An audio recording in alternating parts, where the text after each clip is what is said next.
Okay, right. We are live and ready to go. Just do some quick final tests and see if we're good.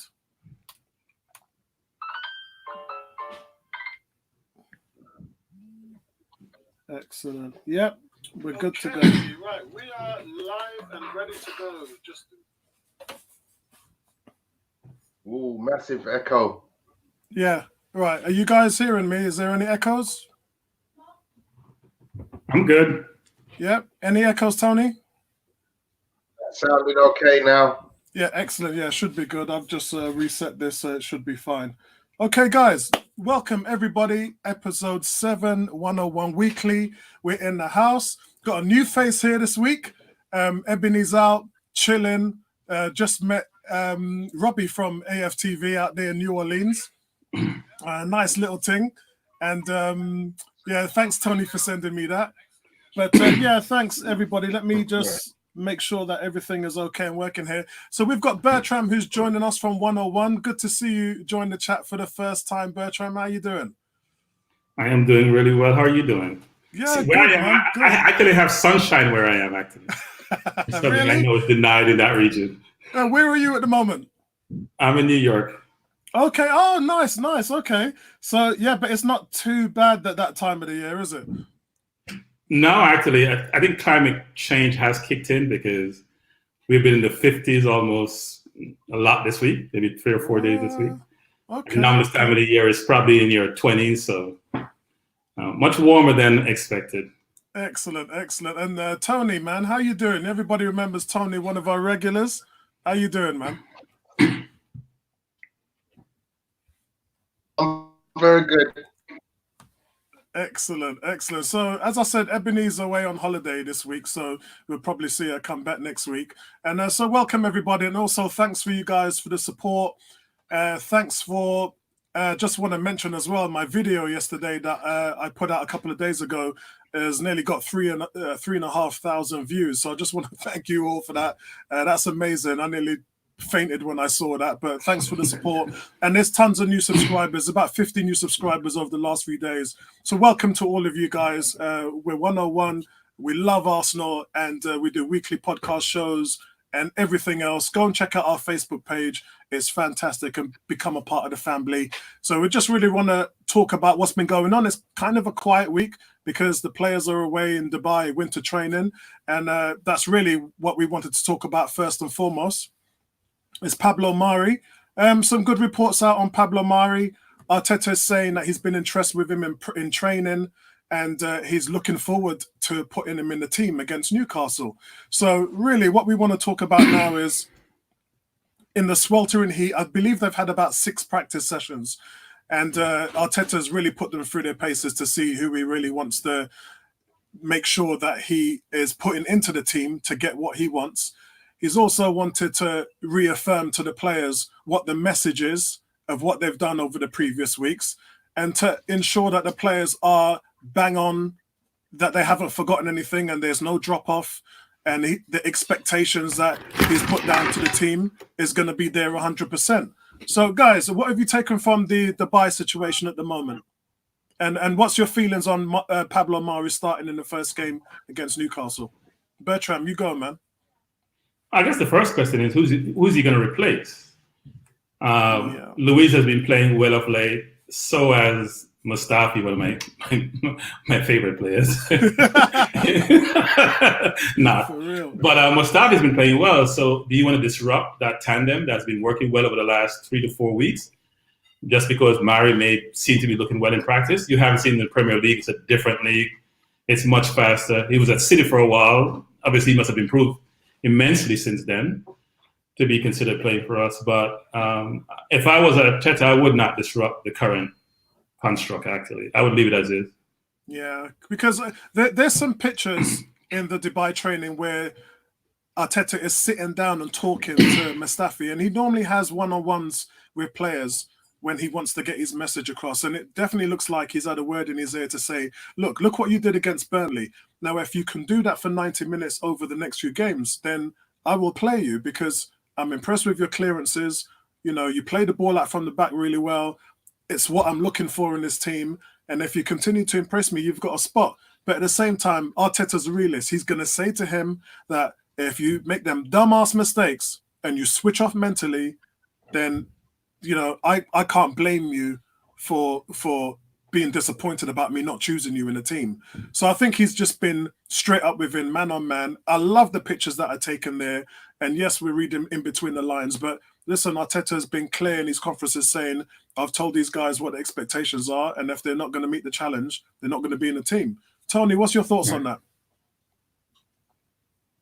My thoughts are, first and foremost, that I believe that Mauri is potentially the best centre back we have at the club right now.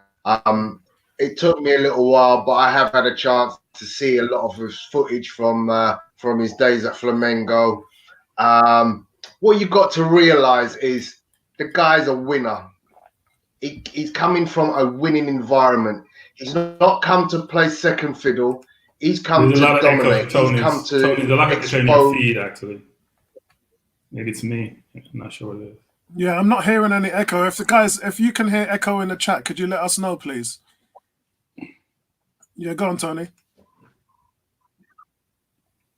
Yeah, so for me, everybody has to humble themselves and go, listen, this guy is coming to sit on the bench. He's going to be a first team starter. Now, we are entering into a fray of hectic activity in the season, where we've got competition going for league places, Europa League players, FA Cup places. So we're going to need to utilize the squad in form. So I believe that a lot of players are going to get an opportunity in different scenarios. But for me, Pablo Mauri looks like he's just going to be a dominant force. And as I like to conduct that saying of Pepe, presence blood, he's for me to be. If he can come in and show his presence like he did for Flamengo, it don't really matter to me who's lined up next to him, because for now he means to stamp his authority and make us a hard to score goals against. Not me. Yeah, definitely. Yeah, what's that sound? Is that you, Bertram? Yeah, someone ring my doorbell. Don't worry about it. Okay. So in falling in line with that, as Bertram said, you know, who's going to make way for Mustafi? It probably is going to be Pablo Mauri. And sorry about the sound there, guys. And Pablo Mauri is going to want to really put in performances that is going to stamp his authority in this team. Because remember, listen, the one good thing about Cedric Soares and Pablo Mauri is they have 6-month loans. And both of them's contract are going to be out in the summer. They are looking for new teams to take them on. And the whole point in that is they need to impress Arteta to show him that they belong in this setup. So for me, it's a big chance for them to get. Remember, these guys ain't young. You know, figuratively, 26, 27 years old, they're in their prime. So this could essentially be their last major contract. Yeah, whoever signs these guys in the summer, whether it be Arsenal, and of course they're here now, but they're onto their last contract, and we know how big that is for a football player to have your last bona fide contract. So it's time for them guys to step up and show what they can do. And I think Mauri is itching to come in this team and show what he can do. He's a destroyer. He's absolutely a destroyer with Flamengo. I've got African Guna that's just joined us as well. So let me pop him in. Hold on a second, guys. Let me just pop him into the stream. Yeah, African Guna, man. What are you saying? What's up, man? Good evening. Sorry, guys. I mean, South Africa right now having so many internet and electricity issues has been a struggle this week. So apologies for being late, but obviously excited for the chat. No problem. We were just talking about Pablo Mauri's first training session, and obviously he's been impressing Arteta out there. Bertram, by the way, you know Bertram from 101.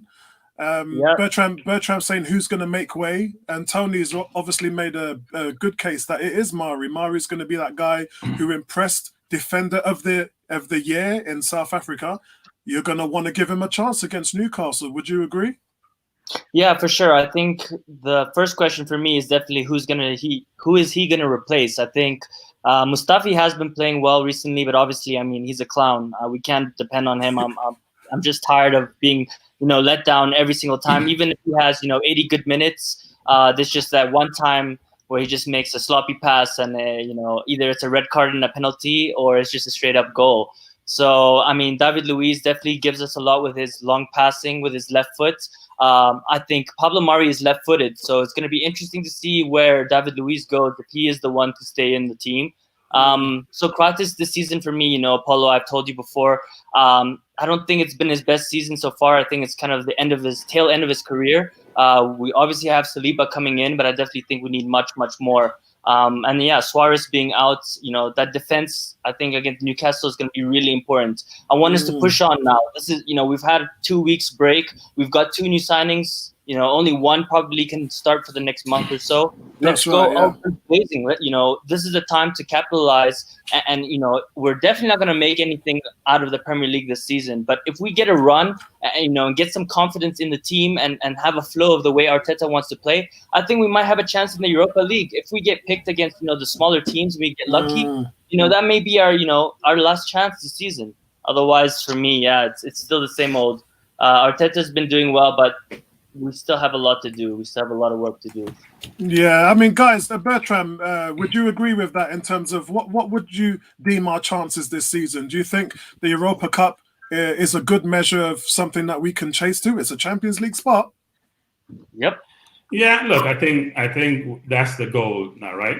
And avoiding relegation. Everyone will laugh saying that with Arsenal we can't get regulated, but right now we're closer to the bottom than we are to the top. So the first goal is to here's a question actually. Take a step back, which is what are we trying to achieve this season?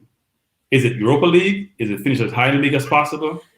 If you're saying, look, the season is lost, then you have to play the people going to be here going forward. So you have to then make those decisions. Right? Or are you saying, well, we want to finish as high as possible, so I'm going to play my best players? And that's the question. The first thing Arteta has to say is ask himself and to do. Secondly, I don't agree with everyone. In every forum I've been in any medium I've been in, Arteta has done really well since he joined us. We have 9 points from 8 games. I'm struggling to see how that is doing well. Now, we're playing better defensively, but that's a sacrifice of the offense. So it's a conundrum, which is we were horrible defensively, but we weren't that much better offensively either. Take a Birmingham on the team and we don't score goals. So this whole notion that Arteta has been doing extremely well since he's been with us, I don't see it. If you look at Everton, Ancelotti's been doing well since he's been at Everton. Look at their record. It's not all about outcomes. 9 points from 8 games. Here's what I tell people all the time, which is if you play 38 games, and you draw 19 games, you draw 38 games, you finish with 38 points. If you win 17 of the 38 games, you finish with what? 54 points? 51 points? Somewhere around there. So this is about winning. It's not about drawing and saying, well, I draw, so I haven't lost, so I feel good about myself. And I watch AFTV and I hear people get all happy with draws. They don't have the same vitriol around when we lose, it's awful, and when we draw, it's okay. It's not okay to draw. You're in the business of outcomes and in the business of winning. I think the message there, Bertram, and we've covered it in this forum as well on 101 Weekly, this isn't in points terms where the improvements have been seen. We know this team is in a really bad way, and mentally, physically, we were poor. We just wasn't at the races. We wasn't competitive. We are competitive now. There's no doubt about that. We are a much more competitive team. Our points isn't showing that. And I totally agree with you. From a point standpoint, we haven't improved. But I think in regards of how bad this team was, the fans, for me, in my opinion, the fans have done really well. We've understood how bad this situation has been and how poor. We were literally falling into oblivion before Arteta came in. And what he's done is he steadied the ship. He's done something I wanted Wenger and Emery to do, which was fix the defense. Yeah, I wanted them to focus on that, be more tighter and compact as a team, and play better off the ball. And we've done that with Arteta. Now the next step is to push on and start working on what's going on up front and in the midfield, because we're severely lacking there. when we think about it, we're only 6 points off the top 6, as Tony pointed out.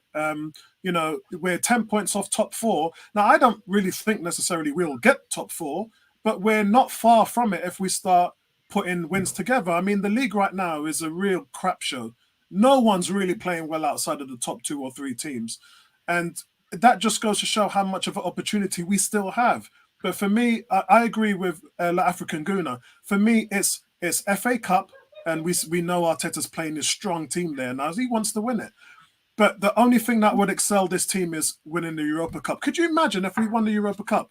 That's a Champions League spot, and that's within our grasp. And I think that's what he's working to. I mean, Tony, what do you think? So yeah, as you mentioned, and this league is currently there for the taking. This league, the number 1 spot is taken. Spots 2 to 10, you know, literally it's a pick 'em, and there's no reason we can't, with a real good run, bearing in mind that we've now solidified our defense. We've got players coming back, so we've got likes of Tierney, Kolasinac coming back. So our defense is showing signs of improvement, which I'm pleased about under Arteta. And I think we just now need to tweak it up front, because we know we've killers up there. So I'm really excited about and the forthcoming games to come, because I believe that our destiny is in our own hands. If we were to win next 10 games, things changed immensely. Everybody would only be in amongst the top 4 or 5 perhaps, and be in an ascendancy, which would make everybody think, hang on a second, Arsenal can do something. Yeah. Yeah, I totally agree. And look, KillerBusy's in the chat. Big up KillerBusy. And for anyone who's not subbed to his channel, he does a massive, massive live streams on Marvel Champions. So please follow, give him a subscribe and follow his channel. He's live on Twitter as well. And he's saying facts. You can see the effort from the team players improved a lot since Arteta has arrived. And that's what I was saying. It's the competitiveness. That's where we've been missing. We've not been at the races. We've not been a competitive team. And with Arteta, we're now showing signs where we can stand up to teams and be competitive. I can't wait until that run of Wolves, Leicester, Manchester City. I can't wait until that run where we start playing those teams in Liverpool, because that's really going to show us a lot about where this team is. We won't be talking about 3 points then. We'll be just talking about stepping up and being competitive. African Guna, what's your thoughts on that? Yeah, actually, I was just in regards to a bunch of points you guys all made. I think, firstly, the goal for this season is to qualify for Europe. You know, whether that's Champions League or Europa League next season again, I think that's the bare minimum for Arsenal. And in regards to what you're saying, I think it doesn't really matter if we've been drawing games. I think Arteta, firstly, as you said, Emery and Wenger couldn't get us set up defensively. The basics of defending, things that I've actually seen Mustafi do. Kick the ball out. If you're in danger, head the ball out, clear the danger. We've seen Arsenal be more of a street smart team under Arteta, which is something that I've really enjoyed watching. And I think that in the next couple of weeks, he's going to be focusing definitely on, getting Aubameyang. He seems to like Ozil still for some reason. I think we should see Ceballos get a chance, see what he can do. But so far, he likes Ozil. Let's see if Ozil and Aubameyang and Lacazette can come back into form. If we get that right, I think we can have a good run. You said you're excited for that, run of games against Wolves, Liverpool, Leicester. I'm still kind of nervous, and that's just because I don't think we have the squad and the depth.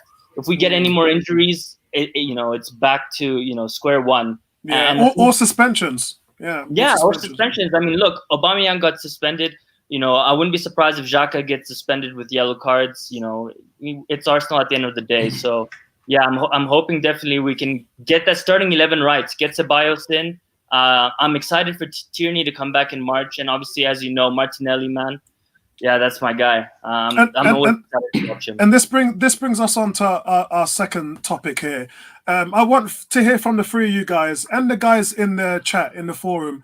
I want to hear who are the 3 players who you think will need to improve the most in order for us to step forward? It's a massive question because we've come off the break and, some of the players have lost their spot. I wouldn't say necessarily whether they're playing badly or not. A good reflection of that is Reece Nelson. He got a hamstring injury. He's lost his spot to Pepe, and now he's going to have to work twice as hard to get that spot back. When he was in there, he was doing really well. He's doing everything that Arteta wanted him to do. So, guys, I want to go around, starting with Bertram. Who are the 3 players who you think will need to improve in this next run of games that we have? Pepe.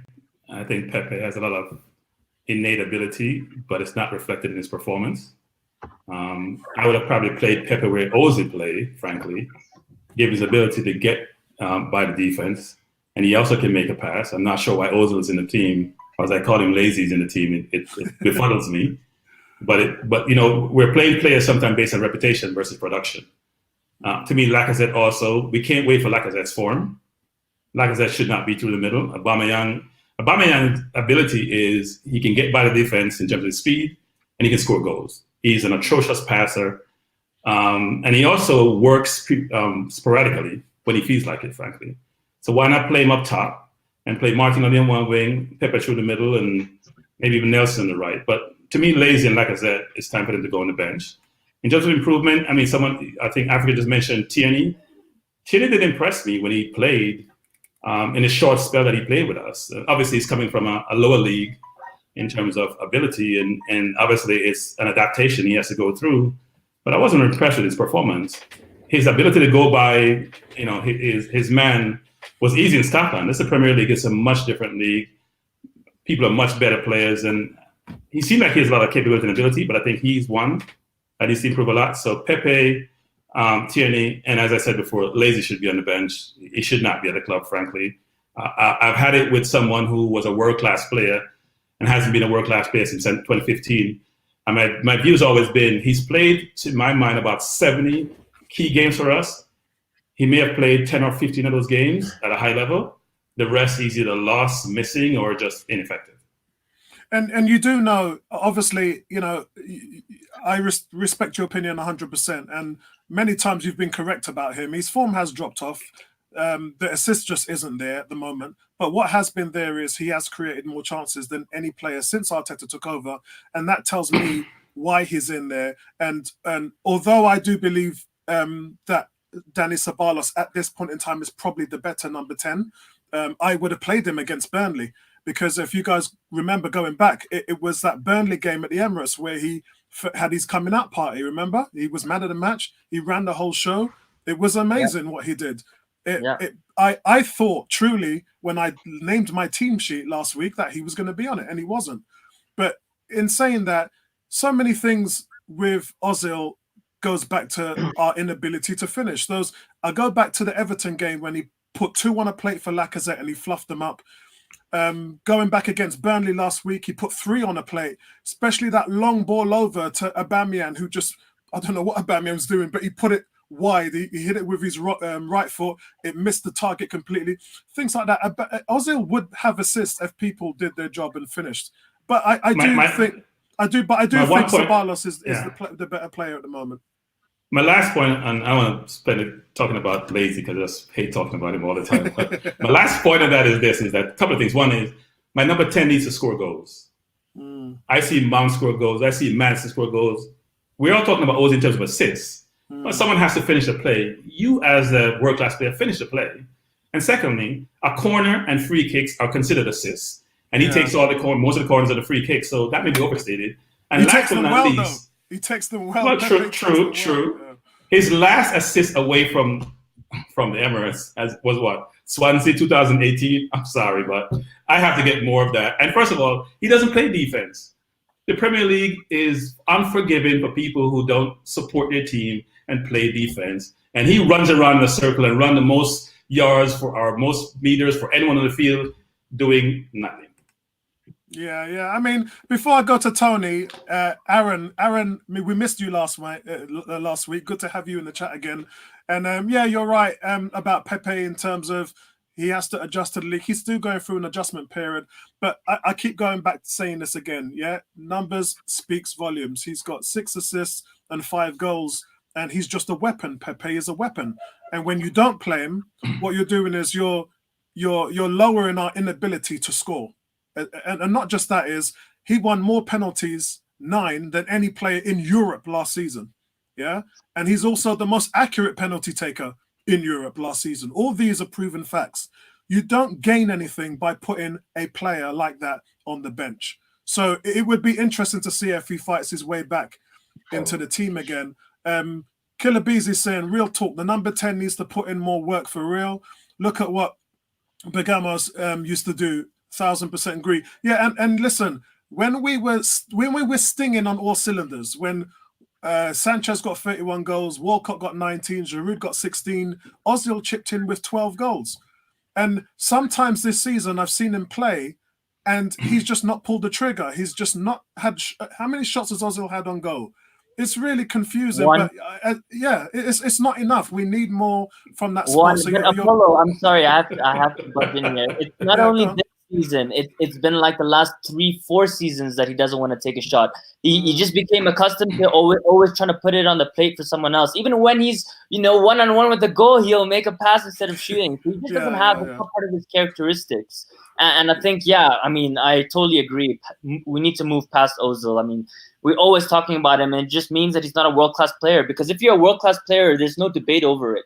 Kevin De Bruyne, Ronaldinho, Pele, all these guys. Make no bones. When we played Man City, Kevin De Bruyne played him off the park. There's no doubt about it. So yeah, I mean, look, I'm a big Ozil fan, but I do agree that it's past. Yeah, we can tell. It's past him now, and I think Ceballos should have played last week, and I think Ceballos should play moving forward. Tony, 3 players who you think would improve the team this in terms of their form for the remaining season. And guys in the chat, please tell me who are the 3 players that you think who will improve Arsenal the most if they step up at the end of the season.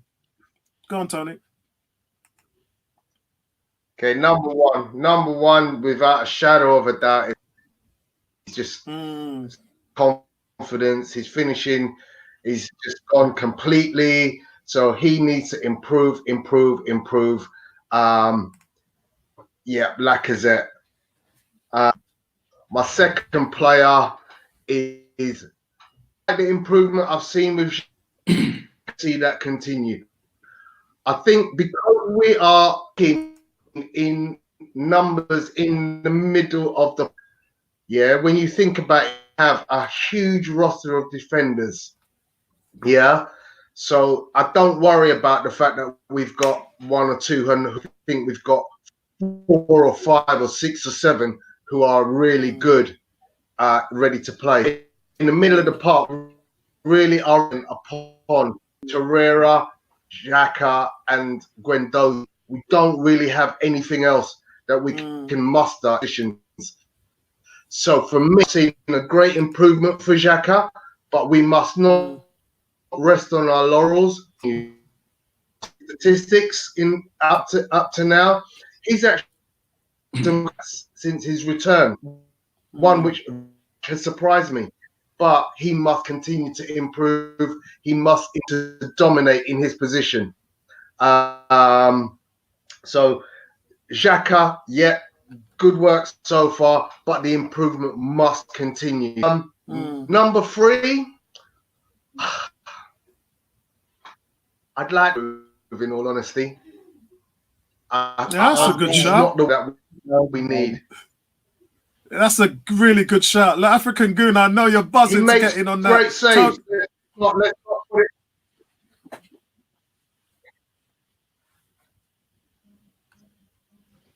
it. African Gooner. Yeah, no, Tony, he took it right out of my mouth, every single word.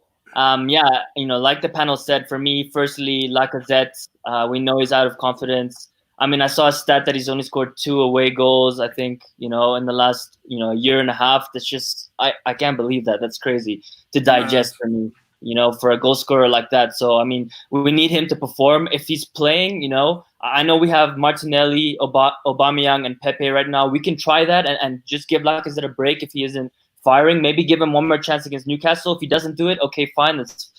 take him out of firing line, play the 3. But moving forward, I think my second player has to be Ozil again.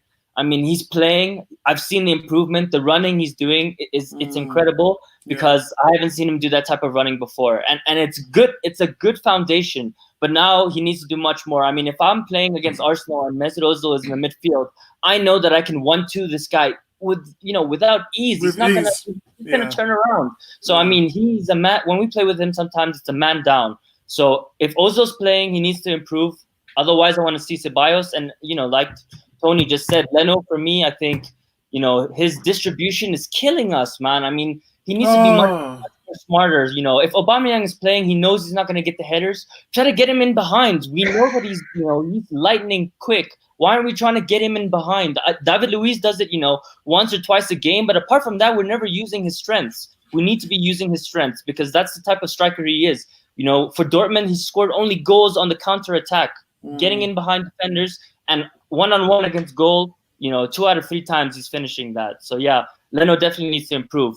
And like Tony said, Xhaka, Guendouzi, Torreira, all these players, Maitland-Niles, Saka, Kolasinac, Socrates, they've all improved. So I don't know how much more they can improve, because this is the most I've seen them perform in 2-3 years. So I don't know what their cap is, but I mean, if they can keep going, we have a good shot this season.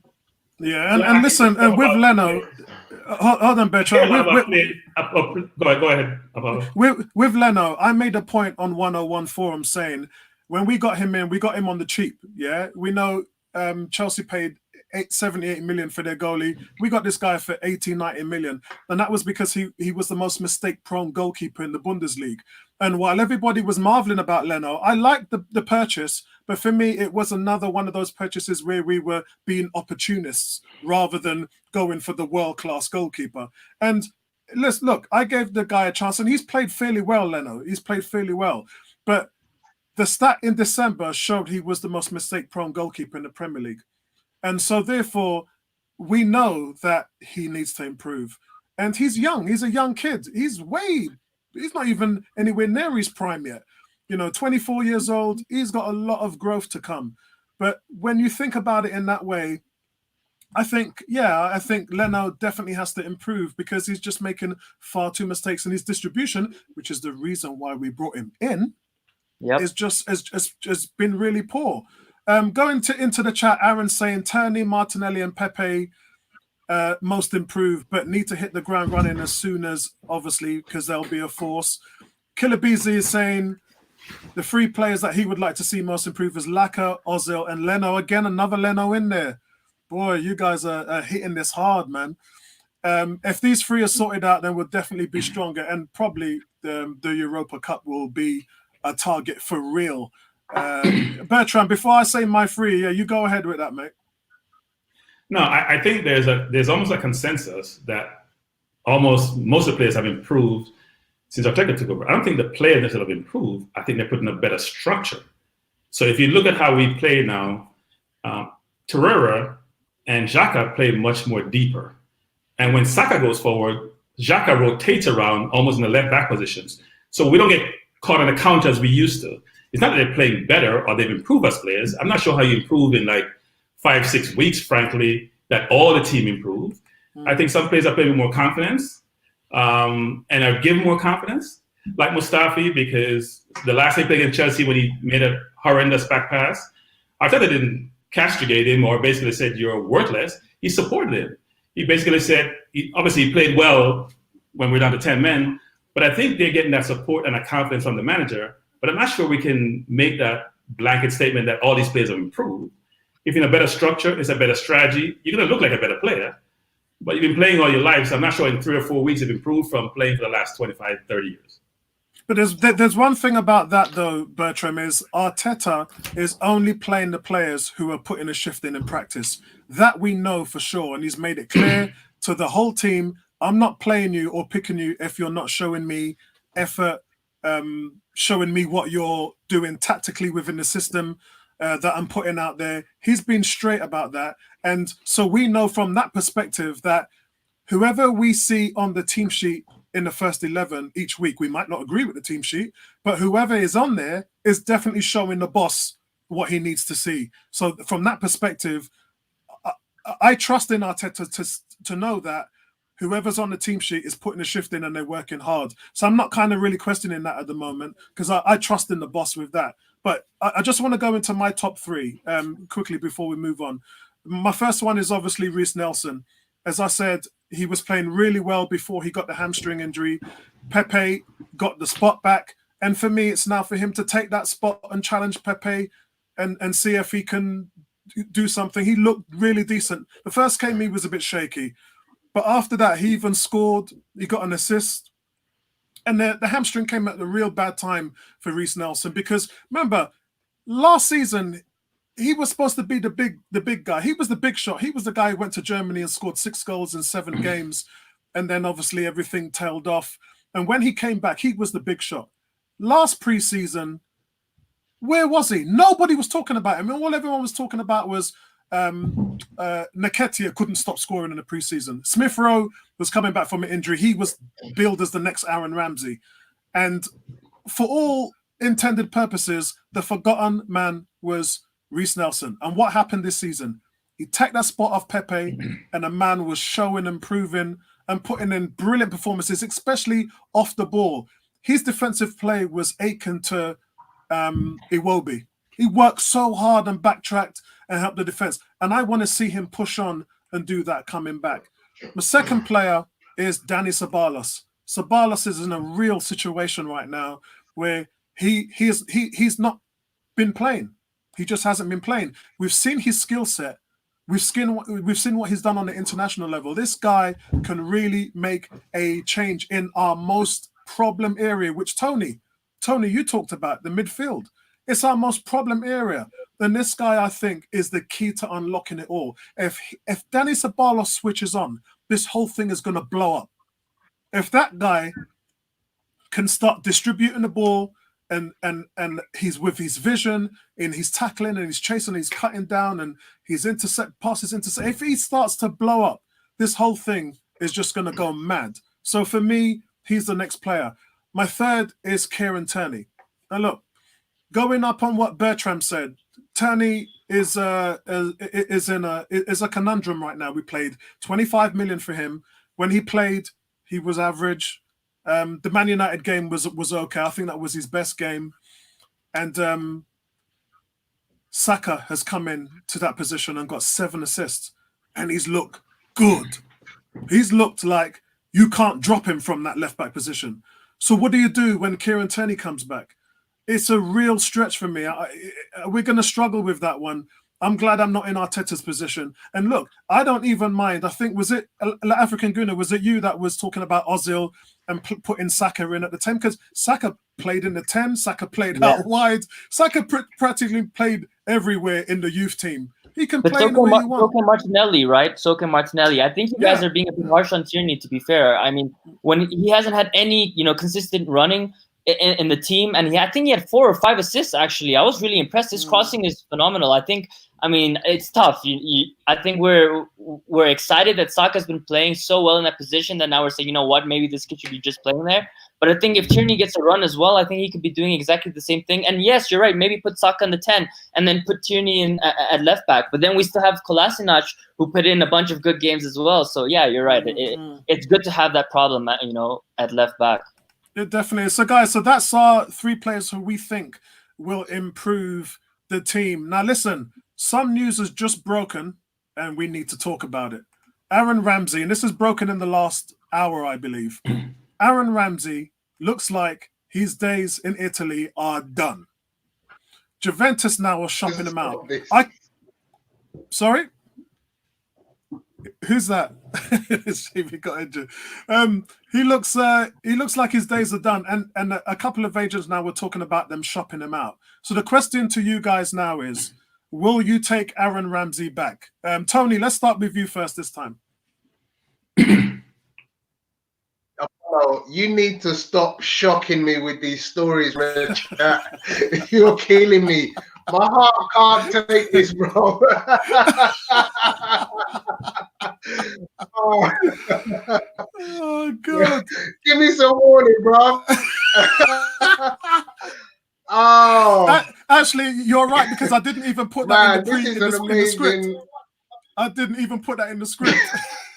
You can't stop this. Okay, Ramsey. Just like that, he's coming back. If we could get Ramsey back, just like that, I'm having him back. Yeah, I'm hearing it's about 20 million. Twist or stick, deal or no deal. And he's captain. Yeah, guys, that sounds so deal stupid. And captaincy. That sounds so stupid. You want to pay to get back a player that we just saw? Come on, how stupid will we look? We look like an idiot. We might do, but many teams have done it before, but we've never replaced Ramsey. No, I know, but that's embarrassing. That's embarrassing. I'm sorry, I can't accept that. Even though he's amazing. So let's run the numbers, right? So Aaron left us for free, and Juventus is smart buyers, or they get people on the free. Aaron supposedly makes about 400K per year, right? So he makes more than Lazy. So we have a very indisciplined center midfielder who's an okay player, who Emery decided didn't fit his team and couldn't make the grade. And so we're going to take him back for 20 million, pay him $400,000 per year. We're going to make another Ozil mistake. I'm sorry, but I think we're confused. So it seems like we're very divided on this subject. Arsenal Fan Circle, good to see you in the chat, mate. And brilliant stream last night.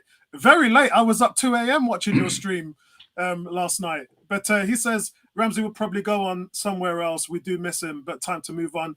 You're probably right about that. Maybe it's the sentimental in me. I love what Tony Cox is saying, and I kind of would take him back. But that money, those wages, that something ain't right. Aaron is saying Arteta's homeboy, get him in. KillerBusy is saying I'll take him back 1,000,000%. It's a tough one among the fan base because listen. He sweat blood for this team. He won us 2 FA Cups. Ramsey was, without doubt, the best player. He was player of the year before he left. I don't even know what to say. Man. I might as well spend that money on Cazorla. Okay, what I'm going to say,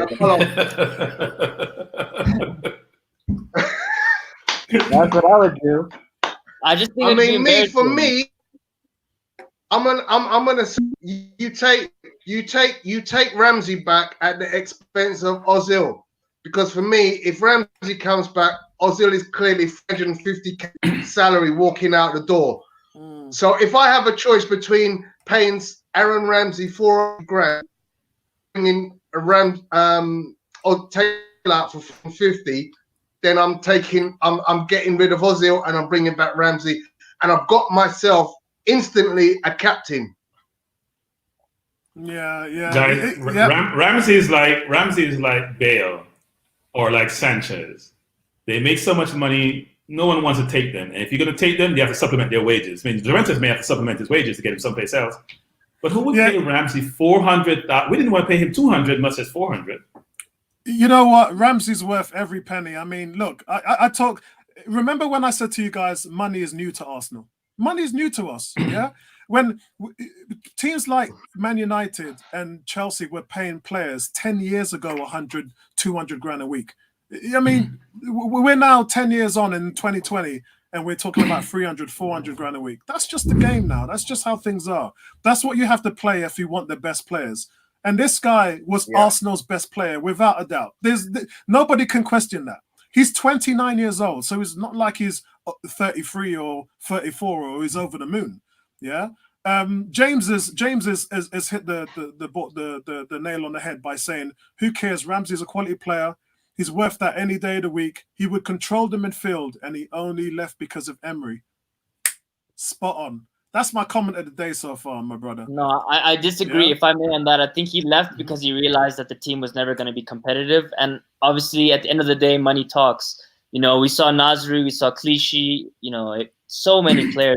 Firstly, the list goes on. And secondly, I wouldn't say he was Arsenal's best player in the last 10 years. I think that title is alone with Sanchez. No, I wouldn't say 10 years. He was voted Arsenal player last the year. Before he left. Yeah. And if you listen to what KillerB is saying in the chat, this is a question really for you, African Guna. How much would it cost to buy a player of Ramsey's quality? A player who can get you double-digit goals, double-digit assists each season, and just control and captain your side. What would that cost us box to box, if we went out in the market? Yeah. What would Yeah, they pay? it 70, cost us 60, prob- 80 million? Yeah, it cost us probably 50 or 60 million. My only issue is, I think, he's not a Kevin De Bruyne. He isn't? The be it end all. And there's many other players who are going to bleed for Arsenal in the future. I think we're just too hung up on him. For me, yes, a great player, but I mean, there's still so much more. I think in the market for us to tap into. Yeah, I mean, if you tell me I was going to go get Ox versus Ramsey, I'd take Ox any day. Yeah, I wouldn't. I would not take Ramsey over. I mean, Ox. I would take Ox every day over Ramsey. There's no comparison to me. Me too. Yeah, I'm not the biggest Ox fan. There's no production there for me as far as Ox goes. Still too raw, even in his new role as a midfielder And with Ox Liverpool. isn't Still too very raw. Yeah, Ox he's not. He's not captain captain material. Yeah, I'm looking at leadership qualities. Guys, as well. this is not cricket. This is not cricket. Guys. I think you can't. Who cares about captain? This guy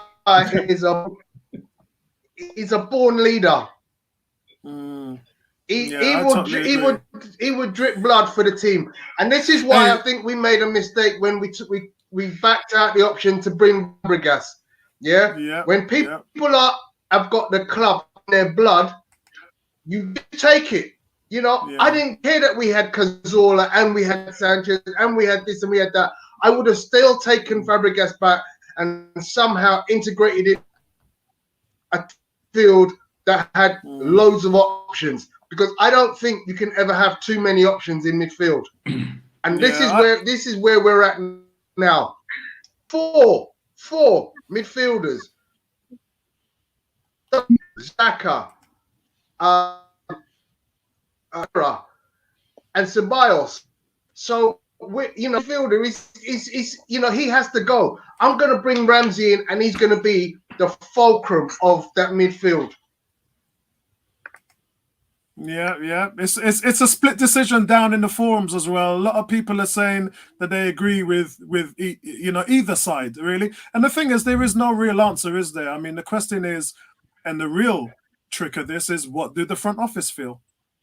Yeah. Because if Juventus are going to give Ramsey the choice of where he's going to go, and if I'm hearing from the agent, I got a couple of texts when I came back from up north, and they're saying that the agents are saying that Juventus will take 20 million for him because his wages are so high. So he's essentially not going to cost that much. What do you do? Do you move Ozil on and replace that money with Ramsey? We can afford it. If it's a big swap, yes, but if you have to put money, listen, no. the guy, if he loves Arsenal that much, let's negotiate a deal. Can he take 300? Can he take 250? Because he's made a lot of money. Is money his sole objective? Because if money is his sole objective, he's going to China. He's going to America. He's not coming back into the Premier League, because he's more money in those. Yeah, totally agree. And again, Arsenal fan circle is saying so many miscues in the last 10 years. The situation with Ramsey just goes to show how bad this team has been run over the last decade. And I think the pressure is on this new front office to make those decisions where we can't really make those mistakes anymore. And I'm talking about running down, players' contracts, making sure that they're getting the right offers, because let's be fair, guys, players have left the club and run down their contracts because they've not got the right offers. You put the right offer on the table, the player will sign it. Other teams don't have this problem. Total package for Ramsey is what, 100 mil? Give him what Germany's going to send him for 20. He makes 400 over a 4-year period. $100 million for Aaron Ramsey in total package. I'm sorry. Go get me Coutinho. Pay Coutinho the $400,000. Have Barker knock the price down to about 40, 50. I'll take Coutinho tomorrow. You would, but Coutinho was offered. I believe it was who was it? It was oh God, Rob Holsden. I think it is his agent.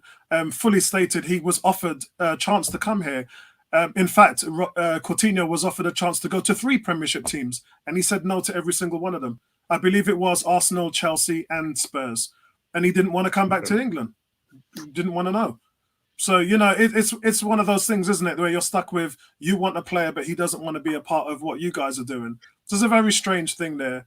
But Aaron in the chat, Aaron saying, I agree as to why Rambo left.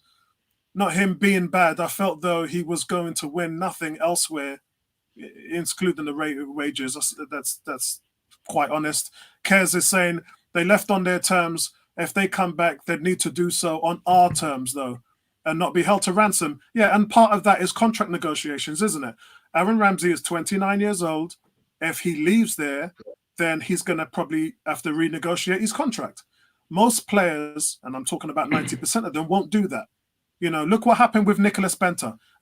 We were paying him 52 grand, the number he wore on his jersey, 52 grand a week. Nobody would pay Nicholas Bentner that. So what happened? He stuck around at Arsenal. He literally became unsellable because he was so bad. Nobody would pay him that money. He hung around. So that's why Ozil is still here, because no one's going to pay Ozil 350 grand a week. No, he's here because we're stupid. We paid him 350 when no one has wanted him. Yeah. But Bertram, it was either him or Alexis Sanchez. One of them was going to sting Arsenal. You know? No, I agree with that. But I'm just saying, no one came in for Ozil. We're competing against ourselves, and we still paid him 350. I think at that time United wanted him, you know, so we could have. Oh yeah, we just United the wrong one. No, I don't think so. I think that's a misnomer because, look, if what's his name, Jose wanted, he would have gotten him. He didn't want him. Yeah, United. Even Ozil said that in an interview when he was in Dubai. He did say United offered him a contract, but obviously he Ozil's here for a lot of sentimental reasons, and that's just between him and Wenger. Oh my God, I just said Wenger. I'm so bad, guys. I've made a big mistake, and listen, give me 2 minutes and I'll correct it because there's some Wenger news in, and I didn't add it into the script, which is kind of rude of me. So I'm going to do it now, and then we are going to focus on that. So let's talk about that right now. Tony's smiling because he's just like, what? Okay, listen. The news that came out yesterday was that the front office are thinking about offering Arsene Wenger a front office role in the team.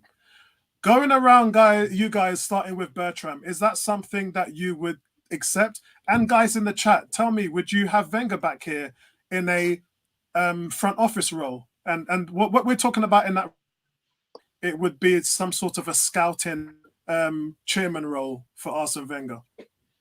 Bertram, I thought the news also said he has an offer for, is it Rennes in France to run the whole program? So look, I have no problem taking Wenger back. He's a legend at the club. I know. I advocated for him to lead the club. Obviously, I thought his time had run out. But in a front office role, a person who's been around for a long time, a lot of experience, very knowledgeable, knows Arteta, can work with Arteta because you need that familiarity and that same mindset. Knows they do. I don't see what was wrong with him being a part of the club. I mean, he's helped to build the club the way it is. He sacrificed himself for the club. He could have gone to Real Madrid anywhere he wanted to. He stayed at the club because he loved the club. There you have somebody that can love the club. Now, someone may say he makes $10 million a year. That's why he stayed. I disagree. I think he'll get that money, even more money someplace else. I think he loves Arsenal. I have no problem with him coming back to the club. And the good thing about the point you just raised there in terms of his relationship with Arteta, Arteta won't take no shit from him. He wouldn't do it. Arteta don't suffer fools. Even when Arteta was his captain, he stood up to Wenger. Yeah, we all know the story of when they went to Man City and he changed the whole tactics and we went up there and won 2-0. Arteta would not take any crap from Wenger. So and Wenger knows that. Yeah, Arteta is not a yes man. And I don't think that we, as fans, we would never need to worry about interference coming from that level from Wenger coming down into the team. It just wouldn't happen. Tony, what do you think on that? Would you take Wenger back?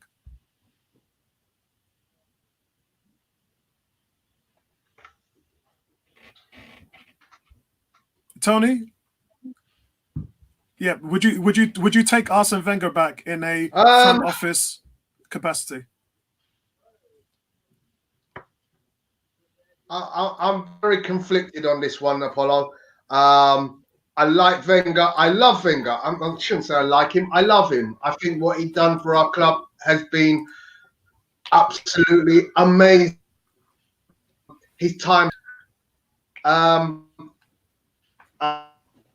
Are we going to give him sentimental reasons? For a lot of players and ex-people positions in the club, you know, we've got Charlie George is at Arsenal. We got Robert Perez, Steve Bold. La la la la la la la, and the list goes on. What is Arsene Wenger bringing to the table right now? I'm going to answer that. If you just have Arsene Wenger come in and Tony, I'm going to answer that. When he spoke to Stan Kroenke a couple of years before he left, and not just that, when he spoke to us at the ATC, the Arsenal Supporters Trust, when he spoke to us, Wenger was always honest about him playing a part in the growth of football in Africa. He was always talking about trying to, dreaming, taking up a supporting scouting role in Africa to build up the game there. And as an ambassador for Arsenal in that capacity, I would sign that off all day long. And I think Stan Kroenke would as well.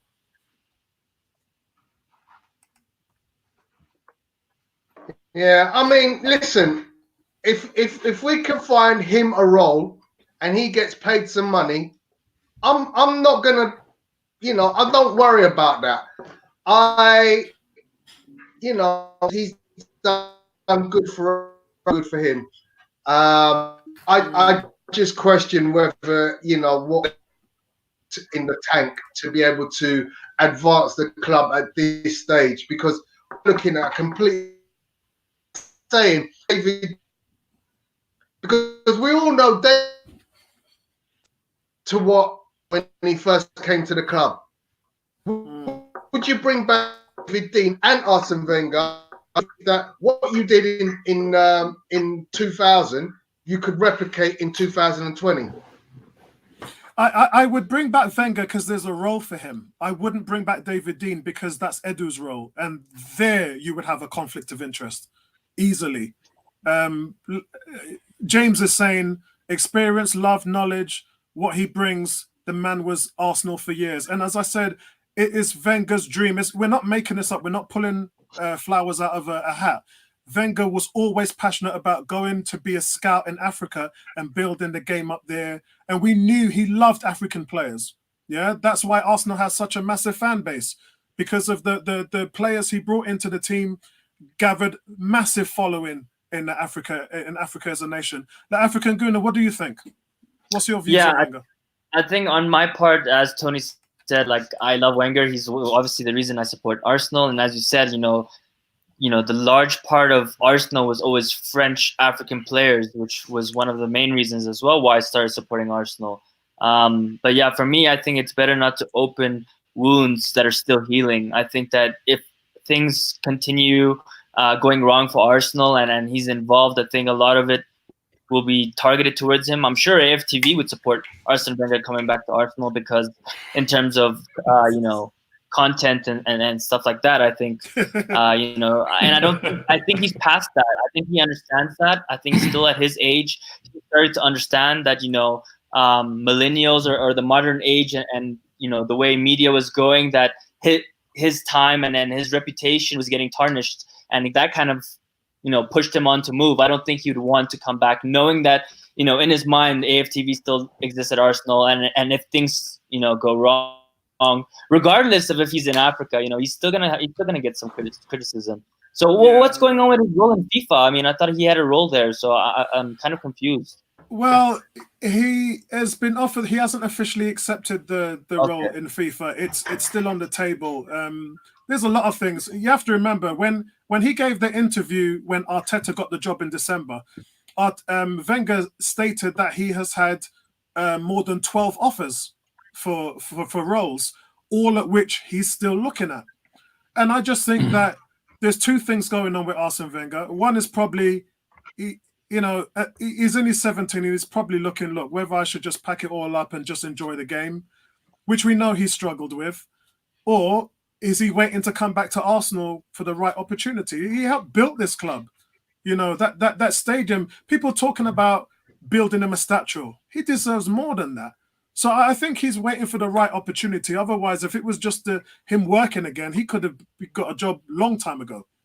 So I think it's more than that for him.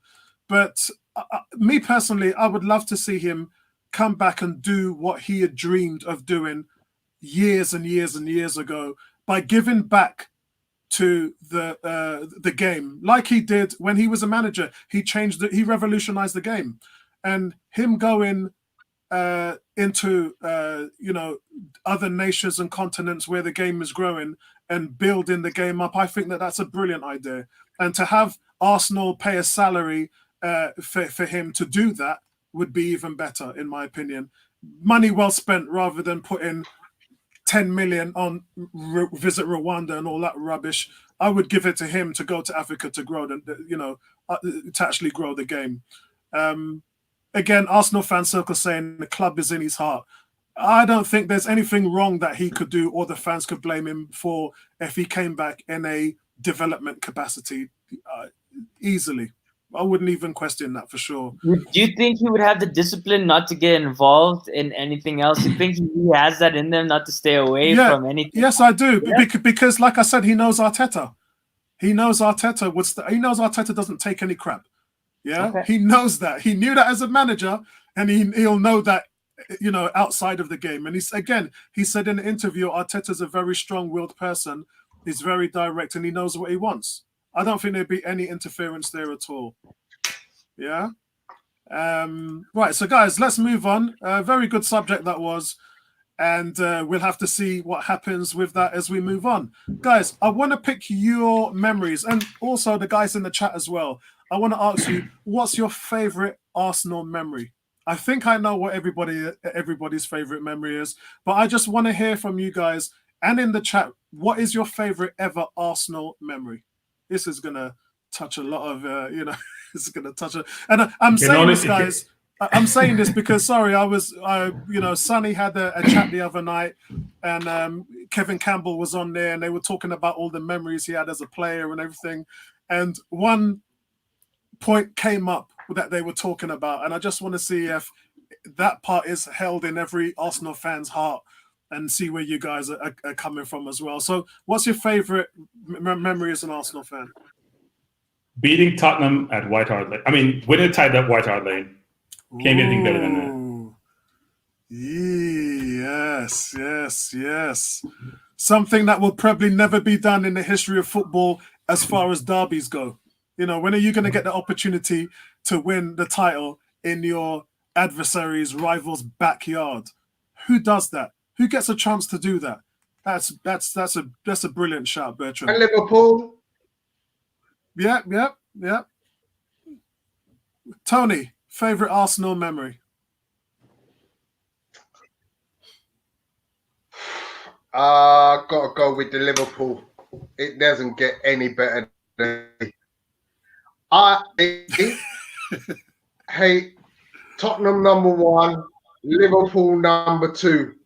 With Liverpool, I was at missed out on being at our hair's breadth. I was at Tottenham when we won the league, but the win against Liverpool when nobody, we weren't supposed to win 2 goals. It was like mission impossible. And we went on, we did it, winning the league.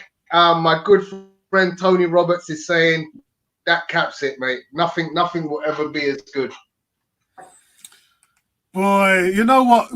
I think people that year. I've got so many great memories. It was an anomaly because we were with about 20 games to go, halfway through the season. We were nowhere. I think we were sitting something like 11th in the table, something crazy like that. We came out of nowhere. That Liverpool team was one of the best teams that they had ever had. And we came out of nowhere to win that title. Listen, Arsenal fan circle is saying 89 as well. Listen, James is saying Bergkamp's goal against Newcastle. What a goal. Best goal I've ever seen in my entire life. Best goal I've ever seen. Will probably never be topped. And the African Guna, what's your best? And the thing is, why this question is so important is because what I found out when Kevin Campbell was talking to Sonny on his live stream was there's a lot of Arsenal fans that weren't even born in '89. So when we were talking about it, it was like, well, some guys were saying, well, I wasn't even born. Others were saying I was 2 years old. So they don't remember it. I remember I was at Stonebridge Bridge Park Mastermind. We had an event on that night. And literally the whole event stopped when the game was being played on the screen. and it was beer banter. We were out in the middle of the street till 2 or 3 a.m. talking about the game. It was just madness. But African Guna, what's your favorite Arsenal memory? Yeah, in regards to that, I'm much younger than you guys, so definitely not over in my living memory. I think 3 stand out for me for sure. I think one of them is Alexis Sanchez's hat trick, the 3rd goal against West Ham, when he faked the shot and made the keeper sit down and chipped him. I mean, that goal for me gave me shit.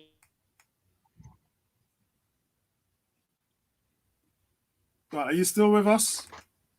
Yep. I think that African internet kicked in. Yeah, he said he's been having internet problems all week, so it might just be a little glitch. Let me wait to see if he wants to go. Bertram, before he comes back in, that memory winning at White Hart Lane was it would never be done again. It would never. So it looks like we've lost the African Guna to the African internet, but that would never be beaten. I think I'm gonna have to go with 89 as well, just because it was such an anomaly. When Man City won the league with the last kick and everything, everyone thinks that was brilliant. But, you know, Man City had paid $1 billion for that team. And I don't think there was anybody in the world that said that Man City wasn't going to win the league that year. They were the favourites by far. We were not the favourites. Yeah, in any word of the sense. We had no right to win that league. And listen, we hadn't kept a clean sheet in nearly 10 games. And not just that, but I think it was years before we had actually won at Anfield. So to have a job to go to Anfield and win by 2 clear goals with a team you've hardly ever beaten, it's astonishing, and keep a clean sheet. Oh, Tony, save me, man, save me. I think the 2-1 versus Barca also with Nasri, Fabregas, and Wisher in the middle. Was memorable also. African fan circle mentioned that when he talked about Arshavin's goal against Barcelona. Whoa. Yeah. Man, a lot of good memories, guys. And guys in the chat, thanks for you putting all of your... Listen, what's Anthony Roberts saying? What's this? John Barnes, 2 minutes to go. Oh, come on. Oh, wow. Look at that. No team. It wasn't John Barnes, was it? I can't remember the guy's name. I think it was John Barnes, wasn't it? John Barnes. It was the white guy. No, it was the white guy in the Liverpool midfield who was their up and down guy. He was like he was Jimmy Case? No, it couldn't have been Jimmy Case. Oh, Lucas Leiva, I think. No. Oh, I can't remember. No, I can't remember. It might have been.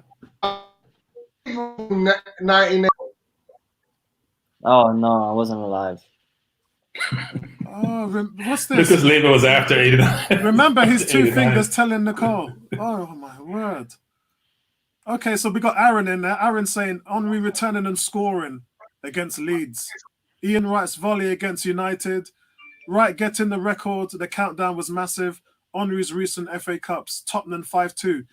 Those double Tottenham 5-2 wins was all about them guys just ripping them to pieces. Fabregas, Walcott, Van Persie. Oh, the 3 Musketeers in terms of Rosicky, Kleb as well. Listen, that was just... Oh, listen, he's saying it's Jan Mobley. And then Arsenal fans circle is saying it was Steve McMahon. Was it Steve McMahon? That's a good That's shout. it, Steve McMahon. It was definitely 100%. Mad. Nice one. Left, lads. Unbelievable. Well done, Steve McMahon. Circle. My God, Steve McMahon. Listen, those are some days, man. But it's interesting to hear the young Arsenal fans' description of what their favorite Arsenal moments is. Go on, Anthony. Well, I took my wife at the time, who I'm no longer with, stadium to see the Arsenal versus of course, Thierry Henry scored a hat-trick. And all I can say is my second child was conceived that night. Yes. Goals, man. Listen, another memory I've got to bring up, which no one's mentioned, was, guys, do you remember when Thierry Henry went down to play Portsmouth and put on an amazing display, and the Portsmouth fans stood up and gave him a standing ovation at the end of the game? When was that? I think that was 2003. I think it was 2003. The Portsmouth fans came out of the stadium and they came up to us and they said they've supported the team for decades, all their life, and they said they've never seen a performance like that in their entire existence. For me, Thierry Henry was the best player in the Premiership history. A lot of people talk about other players and, Ryan Giggs and all that. To me, Henry was the best player in Premiership history, easily. And look, Arsenal fan circle saying that Real Madrid game when Henry scored the goal, when he dribbled the whole length of the field and slotted it past the goalkeeper. Mad. Romford Pele's goal against Chelsea in the FA Cup final. Oh, man. Giroud's scorpion kick. Oh, my word. Remember that?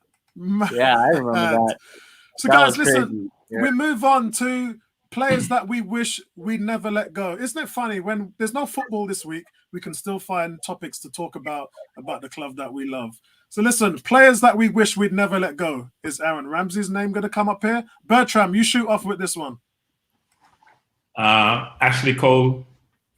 One of the first ones. For $5,000. We lost him for $5,000 a week. Yeah. To me, Ashley Cole was an exceptional left back, both for England and for us. And losing to Chelsea was devastating, actually. I'm not sure we ever replaced him, frankly. We had Clichy after that. That was a good player. Gael Clichy was very good. Yeah, Clichy was a very good player. Fabregas when he went to Barca, I think that was a big loss for us. Gleb when he went to Barca also, and he flamed out at Barca, but with us he was exceptional. Nasri when he went to City, I was a big Nasri fan. I think Wilshere, Nasri, and Fabregas in the midfield, exceptional midfield. So those are the players that jump to mind. Yeah. Someone mentioned Nicholas. Vinci, man. Man's talking about Bentner's miss against Barcelona. Bentner's miss against everybody, mate.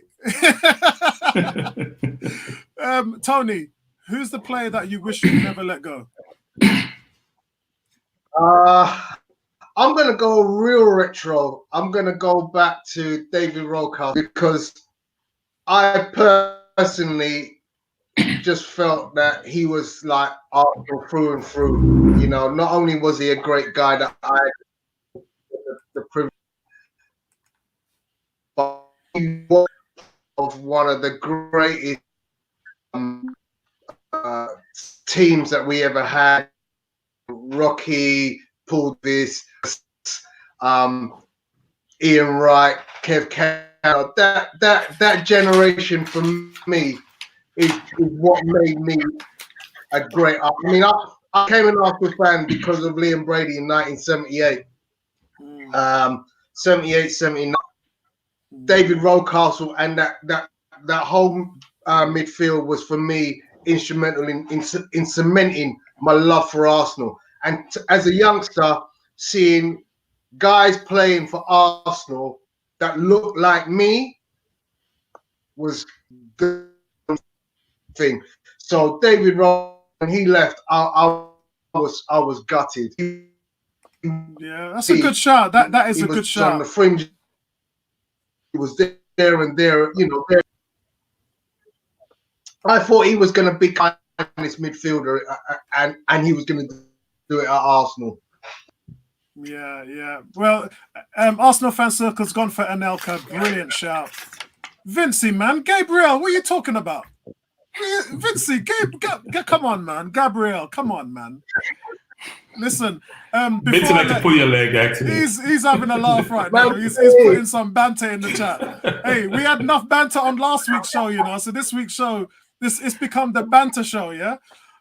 Before I go to the African Gooner, Arsenal fan circle has gone for my choice, which is Mark Overmars. Mark Overmars, for me, in my opinion, was the sole reason why we won the Premiership that year before he went to Barcelona. That game against Man United, he absolutely destroyed, and Liverpool.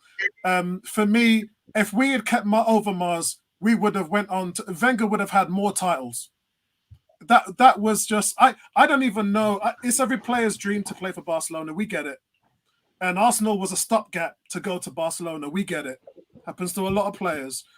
But Overmars for me was a player. If we didn't sell Overmars, if we didn't sell Overmars, we would never have got Perez. Agreed. Agreed. Good shout. Good shout. Yeah, Al African Guna. Who's the player who you would have never had let go? For me, there's a couple. I mean, I'll start with Fabregas, Nasri, Van Persie, Sanchez. For me, Alex Song, I used to love that guy. I mean, he could pick out a pass from anywhere. I mean, his passing skills, and he could defend as well. He was a great player. I really enjoyed watching him. And Podolski as well. I mean, I think he could have had a longer career at Arsenal. Always a fan favorite as well. And I want to mention two things on those. Podolski is an out-and-out striker, and we tried to do what we did with Arshavin. Arshavin was a number 10 who sat behind the striker in a 4-4-1-1 system. And what Wenger did with those guys, he put them out on the wing and asked them to defend and go up and down, which they couldn't do. And it's a real shame for those players. And even Theo Walcott, when he stopped playing for us, when he was replaced by the Ox, it was because the system changed and more was requested from that player in those positions moving forward, and they just couldn't facilitate that kind of formation, and that's why they didn't work out. But it's a real shame with that. As far as the Cameroon Lion, which is Alex Song, did you guys know? And this is a Trivial Pursuit Arsenal question. Did you know the year before he left, he had 16 assists, which is more than any midfielder that Arsenal has ever had? Outside, when you can't say Ozil's a midfielder because Ozil's a number 10, but Alex Song, 16 assists. If you go back and watch his footage, the balls he used to play over the defense for Walcott and Van Persie to run over was sublime. He was brilliant, absolutely, and he was a lion that he'd go into tackles. He would never pull out of a tackle, Alex Song. And the thing is, he was a victim of the indiscipline of players like Thomas Vermaelen, who used to just bomb forward with no abandon and then just leave us exposed on the counter attack. It was awful what happened to him and the way he left. Really, really, that's a good shout. That's a good shout. Gnabry, waiting for that one. James, you come in all the time with pure fire. Lick shot. That Gnabry thing was mad. Boy. That's an obvious one. I am not sure. I'm not sure Gnabry was playing well enough for us to keep him. No, he definitely was. Obviously, he's exceptional for Bayern, but he wasn't playing well for us. He went to West Brom and Pulis thought he was crap, but that's Pulis. But but that's why we let him go, because Wenger had that conversation with Pulis, and when Pulis said he was useless, Wenger thought, he's useless. And look what come on, man. Yeah, we didn't develop him properly. Mad. Come on, Sonogo. Mad. And what is Sonogo doing now, by the way? There's no way he still plays football, man. There's no way. This guy is, I don't know what he's doing, man. No way. Cha-ching! Pure banter in the forums, man. When you're shopping the flea market, that's what happens. Sonogo, Shamrock, but we buy. Yeah, they're probably chilling together, man. They probably have a whole group, clan. Arsenal castaways. Pure banter in the forum right now, man. Oh my word, players I wish we never let go. We even had that Korean or Japanese guy who never even performed for Arsenal even once. Never made one appearance, man. Not Yamamoto. There was another one, like Ebony. Yeah, that was the window where Wenger said we have a very good team, doesn't need to buy. We go to Man U and got about 8, and then he ran out and bought. I thought that was bought in that window. Right. Yeah. Yes. Yeah. The one that went on military service. This is Ebony talked about him last week. And I still can't remember the guy's bloody name. Because he never suited up for us. Oh my God. He played one FA Cup game. James, you went there. In my opinion, our most talented academy player over the last 5 years, Jeff Rene Adelaide. Good shout. Oh, come on, man. Antonio Reyes. Oh, wow. But you know what, Kez? He was homesick, though, wasn't he? Hard, yeah. You know, he was homesick. That's why he left. Oh, Arsenal fan circle got the last name of the Korean guy. It was Park. He's right. Yeah, it's Park, yeah. Imamoto was the other guy. Oh, listen, man. I just can't, we've had some real dogs in this team. But, I mean, a lot of people say we shouldn't have let Van Persie go in that last year. And look, Wenger had so many decisions to make that year. He didn't need to let Van Persie go in the mix of things. He could have kept him on that last year. He just scored 37 goals for Arsenal. 37 goals. Oh, man. And then he went to Man United and scored 34. The only 2 seasons he wasn't injured. He was always injured. I actually think Van Persie would have won us a title that year if he didn't go to United. Agreed. Tony? I agree. Tony, do you think? I totally agree. Yeah, it was a mad. I don't even know what was going on in Arsene Wenger's head to allow our greatest rival on the pitch to take our striker. It just I don't even want to think about it anymore. It's horrible. Yeah. I think everybody, look, Kez is saying United kicked the crap out of him. Arsenal fan circle saying the worst thing Wenger ever did. Everybody's in agreement. It's not that. It's in the manner I agree. Bringing him in, winning a title, and then saying to him, yeah, we don't need you anymore. We loved Robin Van Persie. He was one of our own. And to see how United treated him hurt even more. A player we loved. Snake. We love this. No, some Arsenal fans think that way. I respect Robin Van Persie, and I love Robin Van Persie, and I respect him. And for me, he's an Arsenal legend, and he's a hero for me, because what happened at that point, and I stress this to Arsenal fans a lot, is out of Henri, Fabregas, Vieira, and all them players, he was the only one with the stones to tell the fans that was going on. Yeah. He was the only one that he sent a message on his website to the fans and told them straight away what the conversations he had with Wenger about buying Tevez and reinvested into teams to win the titles, and Arsenal were not interested. So he left. And we chastised him for that. It just didn't sit well with me. It didn't make any sense. Yeah. That's not his fault. That's the club's lack of ambition. Awful.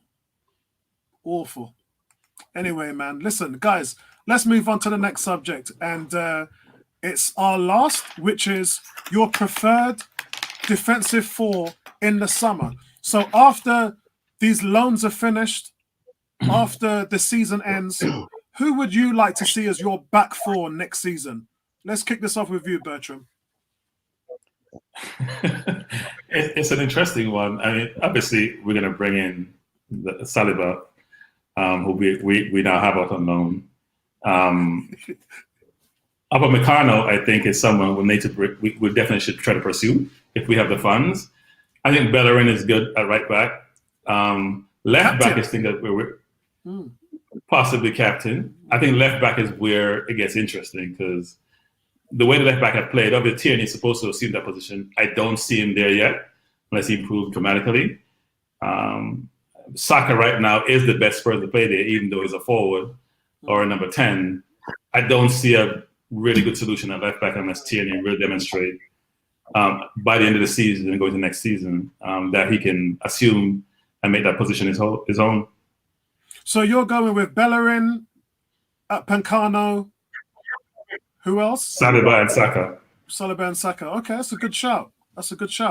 And that's very close to what Arsenal fan circle saying. He's going with Tierney, Pancano, Saliba, and Bellerin. So seems to be some consensus there for that setup. Tony, who would you go for? And again, guys in the chat room, who would your preferred back four be for the start of next season after the summer transfers? Tony, go ahead, man. Oh, Apollo, you oh mate, I'm conflicted. Because those, well, what if you bring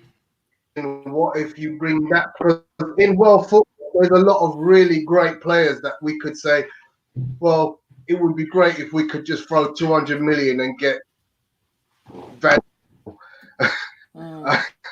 But yeah, I mean, I just want a Tony Adams stroke Sol Campbell type player in the center of that back four. So I don't care if we have to spend 200 million to bring that player and make him the captain. I will do that. And who is that? Upamecano is he the changing of a in defense in the way that Van Dijk was with Liverpool? That's I'm a not good sure. question. I think he's Kabali, a great player, but Koulibaly is one of them players that you go. He's a game changer. Yeah. Too old. So I'm conflicted. I really don't know who is that one player that we buy. I actually think we've got in our we have right now at right back we have Cedric Suarez and we have competing with Ainsley Maitland-Niles right behind that. At left back we've got Tierney, Kolasinac. Do we go and buy another player? Suarez can also play left back. Yeah, that's right. Yes. So you've got plenty of cover left and right. Yeah. Saliba looks amazing. Yeah. Then you've got any one of Louise Holding. So for me, I'm happy with what we have. I just want one to come in. Now, Mauri, as I've said already, presence, blood. If he can come in and show his mettle and become that dynamic defender who will marshal the rest of the three players around him and the guy in front of him, whether that be Xhaka or Torreira, then I'm happy with what we've got. But if we can bring in somebody who's going to be that dominant defender, then I don't care what we get, what we have to do to bring him in, but bring him in. Yeah. Yeah. What about Samuel Ntiti, who's not really settling at Barcelona? Would you take a shot on him? No. You'd rather Upamecano is. I don't want that mediocre. Yeah, I don't want that mediocre player. I want somebody who can come in from day one, like Van Dijk did at Liverpool, and just take over the whole mentality of the defense and say, right, everything comes through me, and everything is going to be upper level now. What Van Dijk has done at Liverpool is he's formed players who played around him, and turned them into well-being.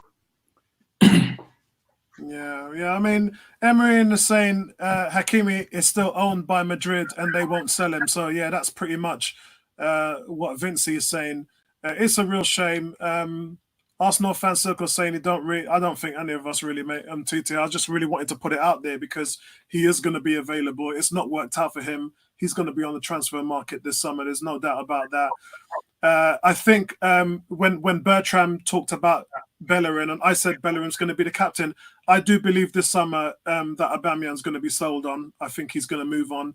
And I do think outside of that, as the vice captain, I think Bellerin will be the Arsenal captain of this team moving forward. And that's just the way how it's going to be.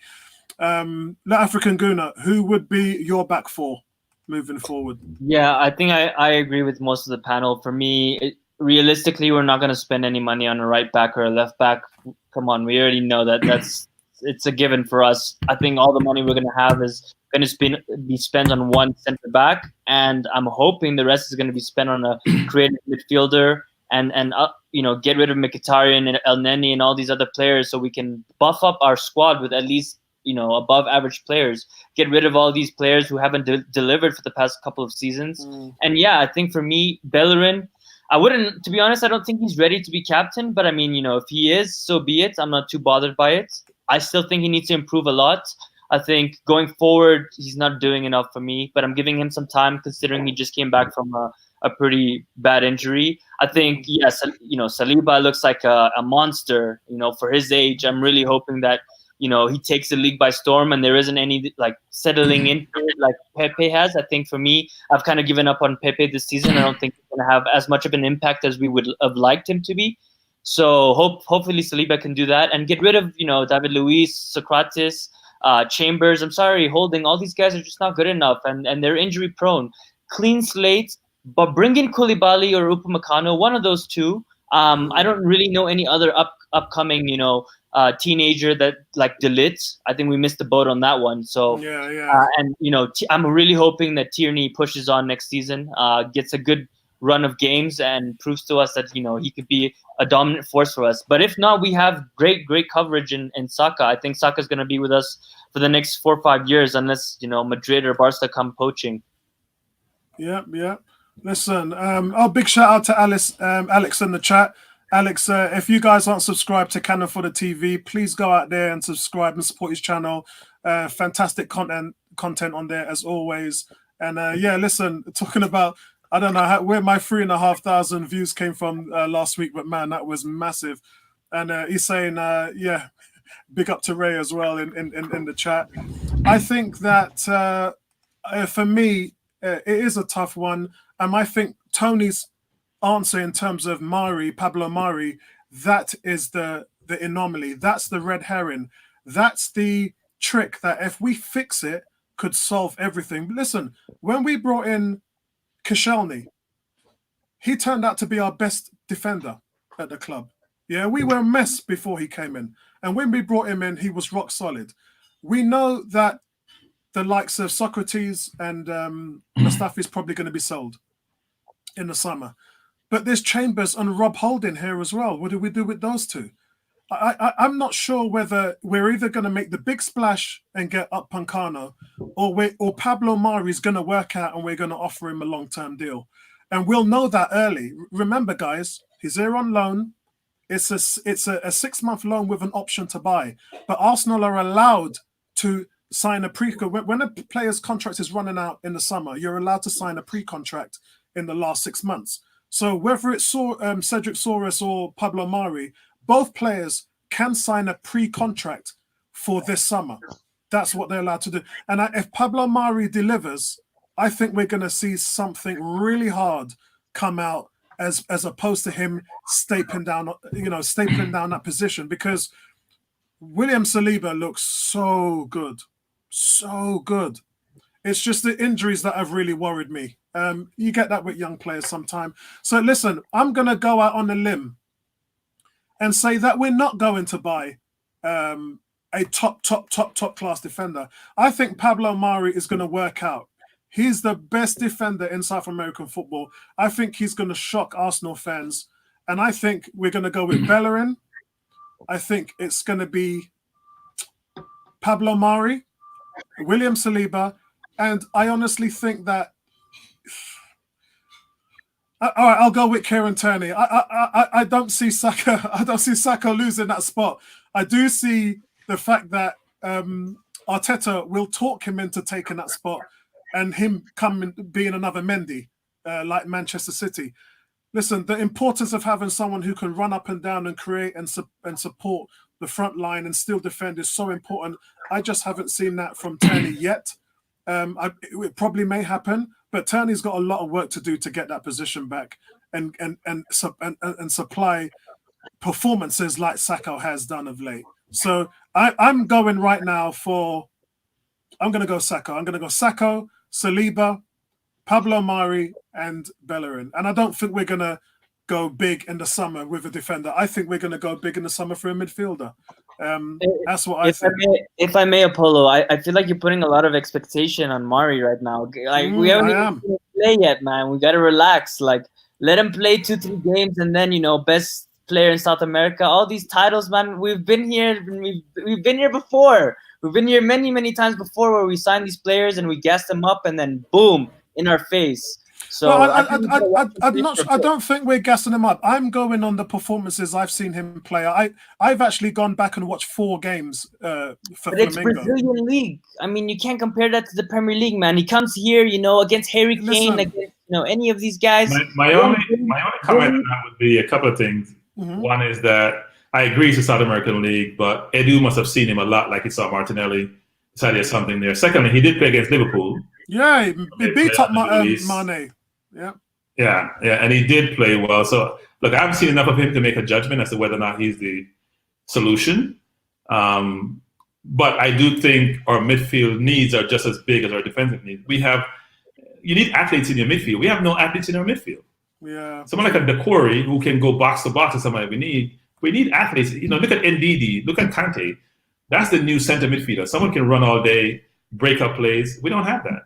Well, we've got a person who Sev Mislintat brought in, and his name is Matteo Guendouzi, who we are developing. He's 20 years old now. And I believe, and I said this in last week's show, I think he's the most talented player in our club right now. A lot of people feel that way. Fabregas, Thierry Henry, Emmanuel Petit, Patrick Vieira, they all think that the most talented player we have in our team right now is Matteo Guendouzi. And I think that Arteta's going to develop him into a stud. I'm also going to go with what Alex is saying. Alex is saying, I think we have to give props to Edu. He came to Arsenal having to prove himself, and so far he's given us Martinelli, and he was behind the Mauri deal. So I think that we're going to see some kind of development coming from these guys. That there used to be a saying that Arsenal don't buy stars, we create them. And I think this front office is trying their hardest to obviously do that. At the same time, add in some quality players. What do you guys think? I think what one should also look at is look at how Klopp has built a Liverpool team. He only made 2 very large purchases. Mane wasn't deemed to be a world-class player. Salah supposedly failed at Chelsea. Firmino played well, but it wasn't the way he played today. His whole midfield has no stars. If you look at his midfield. What he's done is have a system, and people can fit into that system with certain capabilities, work as a team. He has a very devastating front line. His front line has no weaknesses. Our front line, even Aubameyang, have major weaknesses. So you have to think about, you don't have to spend tons of money to build a very, very good team. Yeah. You have to have exceptional scouting and have a philosophy that you can employ to allow you to build a team that you want to compete with the teams at the top. And that's a great point. Me and Tony and Ebony last week was talking about the fact that Mo Salah, Mane, and Firmino were all £30 million players. What did we do with 30 million? We bought Mustafi and Xhaka. Enough said. And probably Gabriel. Yeah, we did that. 5 million extra. What was that? I said we spent 35, not 30. We spent extra 5 mil on me. Mad, absolutely mad. Listen, Vincey's saying Mauri is class, but we have to be organised in front of him and midfield. Look, as I said, I went back and watched 4 games for Flamengo. Tony watches a lot of South American football as well. I watched the Liverpool game. He played Mane off the park. I think we've got, you don't get labelled the best player in the country for a joke. And I think, and we've taken loads of players in the French league, especially the ones who's played for Chelsea. And as I said, Koscielny came from 2nd division French league, just like Guendouzi. And he turned out to be our best centre-back for a very long time. So, there's some talk about Guendouzi in the chat. Arsenal fans are saying he's not developed in 2 years.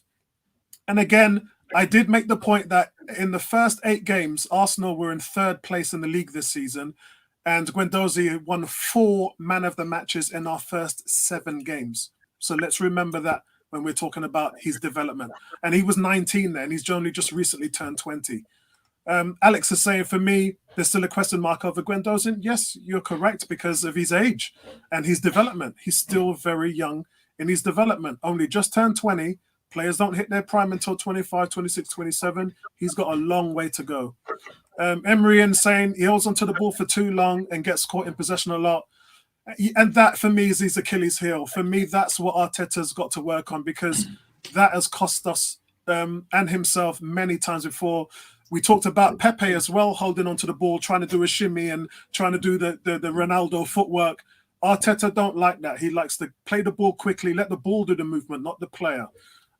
So, yeah, in regards to that, Arsenal fan circle saying Mauri is better than most of our cornerbacks. I guess we'll see. I guess we'll see over the next few games. So, guys, let's hit out here. Oh, hold on. Alex has put something up here. We got Nketiah, Smith Rowe, Reece Nelson, all went out on loan. Why not Guendouzi? I think, again, when they get a talent in, that they know is top class, they keep it. They didn't kind of do that with Jack Wilshere. Jack Wilshere went out on loan as well. But they knew what they had in Guendouzi. And let's hope that the decision to keep Nketiah from going out on loan also pays dividends. One of you guys mentioned you wanted to see Lacazette as the most improving over the latter part of this season. I personally last week said I think Lacazette should hit the bench, and I think that you give Martinelli the opportunity to play up front with Aubameyang, and I think that Lacazette should earn his keep by coming on as a sub with 20 minutes left. Show me what you've got there. Show me that you'll be able to work yourself back in the team from in training and coming on as a substitute. I think 9 games without a goal now, and I don't think we can give Lacazette any more opportunities. For me, he comes off the bench now. Well, it should be the same for Ozil, right? I mean, I don't see having a number 10 who doesn't score a goal playing. He and Laka, right down the middle, those two players are not scoring. The shorter distance between 2 points, a straight line, and that's right down the middle of the goal. Those two players are not scoring any goals. Why are they in the team? Yeah, and I agreed with you. I said last week when I did my video, I thought Danny Ceballos should have played against Burnley, and he didn't. So I just think it's time to change things up at the moment. You've got the defense sorted out. We're nice and tight. We look solid at the back. Let's sort out what's going on up front. Why we're not scoring enough goals. If the people up there at the moment now aren't getting it done, swap them out. Yeah, swap them out. Give somebody else a chance. And I think you should think about Pepe at 10 because Pepe is defensively challenged. And I think he hides somewhat in the Ozil role. He can get by people. He can make a pass. He can score goals. I don't see why we're not playing him as a 10. Yeah, Kez agrees with you. Yeah. Kez agrees with you. Tony? Yeah, I just made a quick comment there about Lacazette, and in relation to Nketiah, I think like a great prospect going forward, but we've seen a lot of strikers at Arsenal who haven't quite cut the grade. What I still think there's a place for a striker. I want to see someone like Adebayor or a Giroud, somebody who's physically, and this is what Nketiah will never have, is that top to physically just push players around the place. Now I know it's not all, but for years we were linked with Benzema, but I think there are players like who's Bayern striker? Lewandowski. Lewandowski. Yeah. So players like that, huge is up top, and I would like to see us buy a big, imposing for centre forward who can go up there and just beat the head and bring to play. The question is, who's out there like that, though?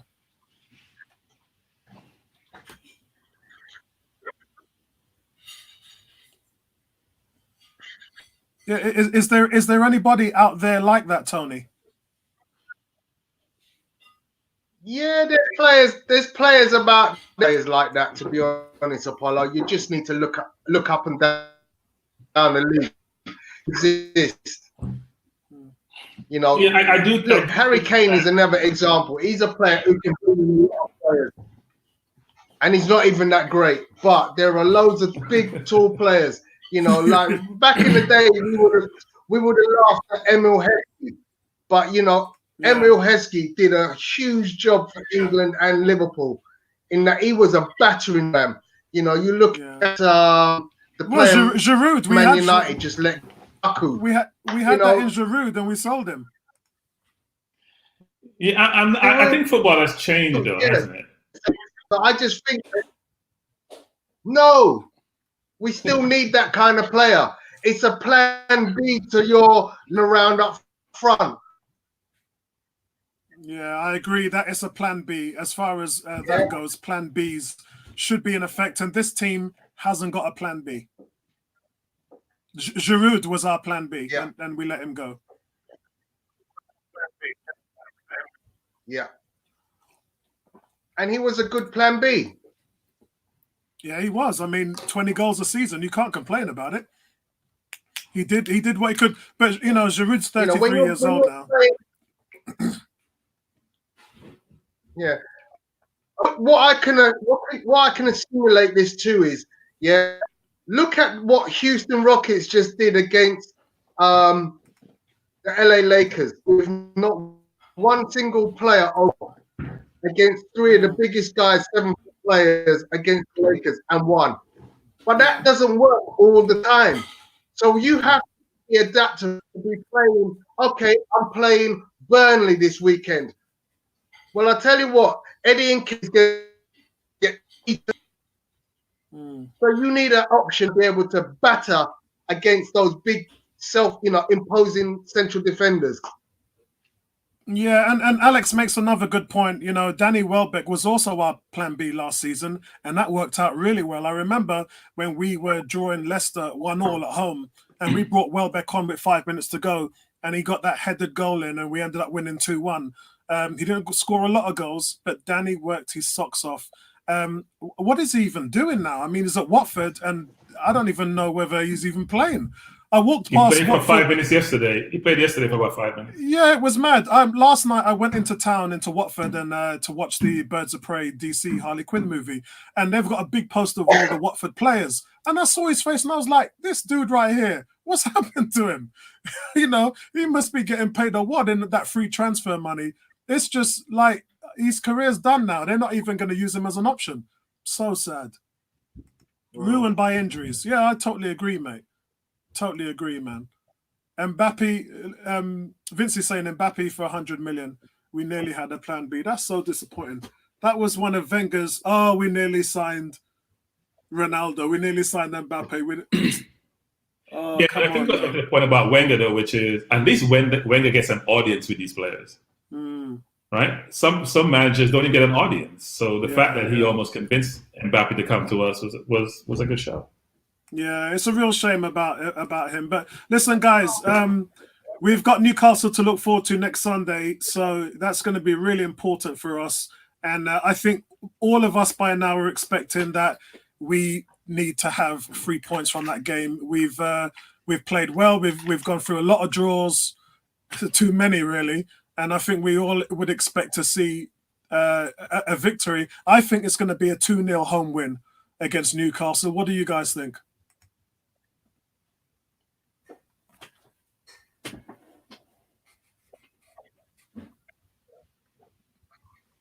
I'm going to agree with you. 2-0 or 3-0. I'm hoping that he plays the Martinelli, Aubameyang, and Pepe front three. Newcastle will not be able to handle that. Yeah, and to back that up, LMO says that the 11 against Newcastle is going to be interesting, and that's because we've talked about will Lacazette start? Yeah. Will Martinelli start in his place? Will Pepe get that right back, that spot on the right? He played Martinelli there and it didn't work. So it works when you play Pepe there. Will he start there? The two holding midfielders, as far as I'm concerned, are a lock. The number 10, what's he going to do? Is he going to put Ozil in at home, or is he going to play Ceballos? Will Kieran Tierney come back and take that left-back spot? Who's going to play centre-backs? I think that is a fantastic question to say who it really starts on the team sheet. And I think that it will answer a lot in terms of that. We're going with Arsenal fan is saying 2-1 win. Alex as well from Canafod is also saying a 2-1 win.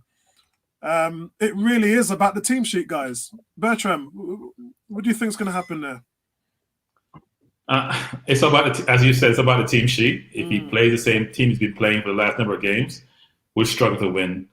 Because the midfield is not getting to the forwards in good position to score. And when they do, the forwards are not putting the goals away. So I would hope he plays the three that everyone has mentioned, plus Ceballos behind the three, versus playing Ozil. But look, I expect a 2-1 win because I think we will concede. But if he plays the same team he's playing, it'll be a 1-1 draw. Yeah. Okay, guys. Listen, that's it from us this week, guys. Just want to thank the panel. African Guna had to go very quickly. I want to thank, first of all, Bertram for your first appearance on here. Well done. Where can we find you on social media, Bertram? I like to keep my social media. I'm sorry to say that, but so we can find you on 101, right? That's where we can find you. You can find me on 101. Yes, I'm always on 101. As you know, I always have an opinion on 101. Good. Tony, where can we find you? You can find me on the gram at Pugilist Boy. You can find me on Twitter at Pugilist Boy. You can find me on Facebook, Pugilist Boy. Excellent. And listen, and YouTube, thanks. Pugilist Boy. And YouTube, yeah. And guys, obviously, you can subscribe to this channel if you want to pick up all the news and events. We do a weekly show. It was on a Monday, but I've kind of shifted it onto Sunday nights because it seems much easier to be able to facilitate the show on a Sunday. And we talk about everything. We banter. We just go crazy sometimes. We have a big laugh. And as you can see, we try to have a lot of fun and keep it real. Most importantly, guys, in the forum and in the chat, we try to involve you lot as much as possible because it's all about you guys taking part and being a part of all of this. Thanks to those guys, 101 members, everyone that's subscribed as well. A big shout out to everybody in the chat, Arsenal Fan Circle. Big up yours, and please check out his channel, fast growing channel. Also check out Alex at Cannon Fodder. Big shout out to him as well. Massive following there. And listen, guys, we'll see you soon, man. And I appreciate all the love and support from you guys. And listen, right back at you. And you know the 3 words I say to you every week. Back your team, regardless, win, lose, or draw, back your team. Big up to you guys, man. Peace out. Peace out.